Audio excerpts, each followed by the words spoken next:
Hello all!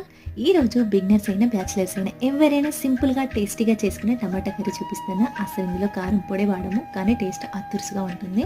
దీనికోసం stove మీద గిన్నె పెట్టుకొని ఆయిల్ వేసుకొని వేడెక్కిన తర్వాత ఆవాలు, జీలకర్ర, మీ కారానికి తగ్గట్టుగా పచ్చిమిర్చి, ఉల్లిపాయలు కట్ చేసి వేసుకోండి.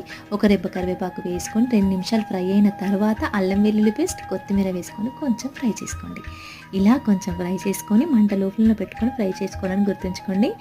మీరు కట్ చేసుకున్న టమాటాలు, పసుపు, ఉప్పు వేసి టమాటాలో ఉన్న వాటర్ అన్నీ బయటకు వచ్చి టమాటా ముక్కలు మెత్తబడే వరకు ఉడికించుకోవాలి. మధ్య మధ్యలో కడుపుతూ మూత పెట్టి ఉడికించుకోండి. ఫైనల్గా ఇలా వాటర్ అన్నీ సపరేట్ అయిపోయి ఆయిల్ సపరేట్ అయ్యే వరకు ఉడికించుకోండి. అంతే, సింపుల్గా టేస్టీగా చాలా బాగుంటుంది.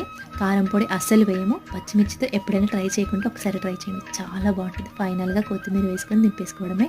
మీకు ఈ వీడియో నచ్చితే లైక్ చేసి మరిన్ని వీడియోస్ కోసం సబ్స్క్రైబ్ చేసుకోండి. Thank you for watching.